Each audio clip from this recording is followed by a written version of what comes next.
নারী বিষয়ক সংস্কারের যে কমিশন, সেই কমিশন পত্রপত্রিকা আপনারা দেখেছেন, অনেকে সুপারিশ করেছে বৈষম্য দূর করার নাম দিয়ে। এই সুপারিশ বাস্তবায়ন করার দুঃসাহস যদি কেউ দেখায়, তাহলে এটা হবে সবচেয়ে বড় অপরিণামদর্শী কাজ, সবচেয়ে দুর্ভাগ্যজনক অধ্যায়। আল্লাহর দেওয়ার সেই বিধান, এটাকে উড়িয়ে দেয়া হবে আর সাধারণ মানুষ চুপচাপ বসে থাকবে। এটা বোকার স্বর্গে বসবাস করা ছাড়া আর কিছুই নয়। এমনিতেই কোরআনের কোন আইন, কোন বিধান, আল্লাহর আদেশ বা নিষেধ মুসলিম অধ্যুষিত দেশ হিসাবে, ধর্মপ্রাণ মানুষদের দেশ হিসাবে, সেটা আমাদের আইনে, সংবিধানে এমনিতেই স্থান পাচ্ছে না। যেগুলো আছে দুই একটা, সেগুলো মুছে পরিষ্কার করার এই ষড়যন্ত্র এদেশের প্রত্যেকটা মুসলমান রুখবে ইনশাআল্লাহ। দেশে সংস্কার কার্যক্রম যে চলমান আছে, এখানে নারী বিষয়ক সংস্কারের যে কমিশন, সেই কমিশন পত্রপত্রিকা আপনারা দেখেছেন, অনেকে সুপারিশ করেছে বৈষম্য দূর করার নাম দিয়ে। কোরআন যে বাবার সম্পত্তিতে, মায়ের সম্পত্তিতে মেয়েদেরকে ছেলেদের অর্ধেক সম্পদ দিতে বলেছে, সে আইনটা এখনো সামাজিকভাবে প্রচলিত আইনে কার্যকর আছে। পরিবর্তন করার, আল্লাহর এই বিধানকে পরিবর্তন করার সুপারিশ করেছে এই নারী বিষয়ক সংস্কার কমিশন। এই সুপারিশ বাস্তবায়ন করার দুঃসাহস যদি কেউ দেখায়, তাহলে এটা হবে সবচেয়ে বড় অপরিণামদর্শী কাজ, সবচেয়ে দুর্ভাগ্যজনক অধ্যায়। শুনতে খুব ভালো শোনা যায়, খুব মুখরোচক মনে হয়। একই বাবার সন্তান, ছেলে এবং মেয়ে, ছেলে 2 টাকা পাইলে মেয়ে কেন 1 টাকা পাবে? কিন্তু এর পেছনে লুকায়িত আছে এক গভীর শয়তানের ষড়যন্ত্র। সেটা হলো, পশ্চিমা পৃথিবীর মানুষেরা তাদের পরিবার ব্যবস্থাপনা ধ্বংস হয়ে গেছে। বহু আগেই তাদের পরিবার ব্যবস্থাপনা মুখ থুবড়ে পড়েছে।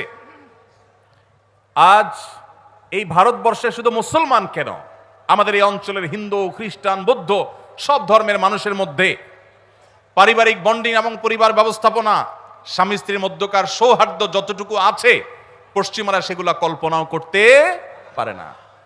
ওরা আমাদের চাইতে জ্ঞানে বিজ্ঞানে এগিয়ে থাকতে পারে, ওরা আমাদের চাইতে তথ্য প্রযুক্তিতে অগ্রসর থাকতে পারে, তারা অবকাঠামোতে আমাদের চাইতে 200 বছর এগিয়ে থাকতে পারে, কিন্তু পরিবার ব্যবস্থাপনা আমরা ওদের চাইতে 500 বছর এগিয়ে আছি। আমাদের এখানকার স্বামী স্ত্রীর মধ্যকার ভালোবাসা, এটা তাদের দেশে সোনার হরিণ। আমাদের এখানকার সন্তানের সাথে বাবা মার বন্ডিং, তাদের ওখানে সেটা দুষ্প্রাপ্য।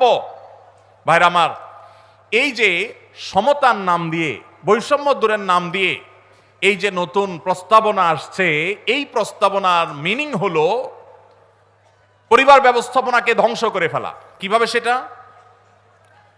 ছেলে এবং মেয়ে উভয় যখন সমান সমান হারে 1 টাকা 1 টাকা করে পাবে, তখন পশ্চিমাদের মতো ছেলে বলবে মেয়েকে, বাসা ভাড়া তুমি অর্ধেক শেয়ার করো, সংসার খরচ তুমি অর্ধেক শেয়ার করো, যেভাবে পশ্চিমা পৃথিবীতে আছে।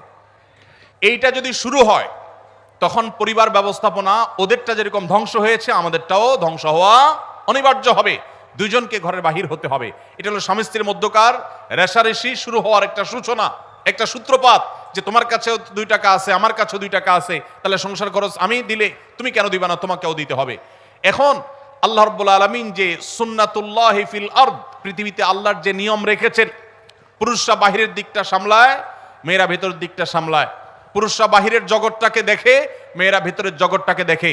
এই যে বন্টন, এই বন্টনের মধ্য দিয়ে যে পরিবার ব্যবস্থাপনা মানব সভ্যতার শুরু থেকে আজও পর্যন্ত আসছে, এটার ভিন্ন পথ এক্সপেরিমেন্ট করে, চালিয়ে, পরীক্ষা চালিয়ে পশ্চিমারা ফেইলিওর হয়ে গেছে, ব্যর্থ হয়ে গেছে।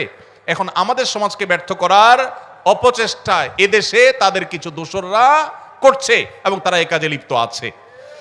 বিধায় আমাদেরকে চোখ কান খোলা রাখতে হবে। কোরআনে কারিমের আইন, কোরআনে কারিমের বিধান এমনিতেই তো নাই, যে 2-1টা সমাজের খাঁজে ভাজে আছে, এগুলাকে ধুয়ে পরিষ্কার করার যে শয়তানের ষড়যন্ত্র, নীল নকশা, এটা ইনশাল্লাহ এদেশের মানুষ বাস্তবায়ন করতে দিবে না।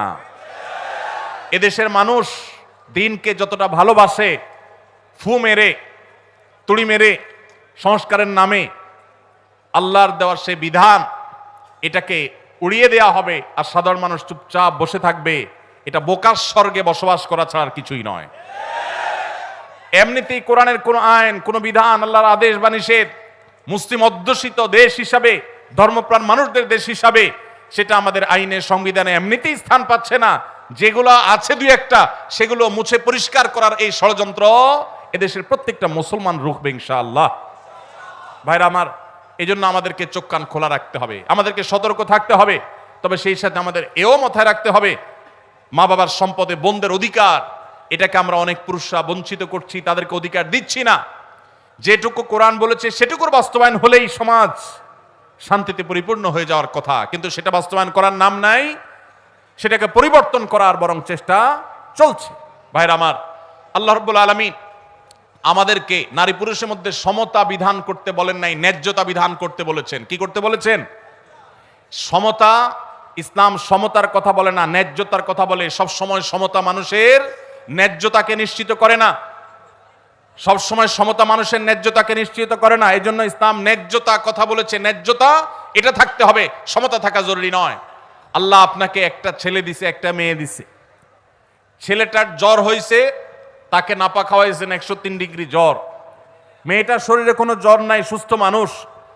তাকে বলতেছেন তুমিও তো আমার ঘরে জন্ম নিয়েছ, এক পাতা নাপা কিনেছি, ছেলেটাকে খাইয়েছি একটা, তুমিও তো ভাত খাইছো, এখন একটা নাপা তুমিও খাও, না হলে তো আমার ভয় হয় যে আমি সমতা বিধান করলাম না। কি বলেন? ছেলের জ্বর হয়েছে, তাকে নাপা খাওয়াইছেন, এখন সমতা যদি বজায় রাখতে হয় তাহলে মেয়েকেও কি করা লাগবে? নাপা খাওয়ানো। এক ছেলের বয়স 20, তার জন্য যে সাইজের জামা কিনেছেন, আরেকজনের বয়স 10। সমতা বিধান করতে হলে তার জন্য একই সাইজের জামা কিনতে, একই সাইজের জামা যদি কিনেন তাহলে সেটা কি ইনসাফ হবে না বেইনসাফ হবে?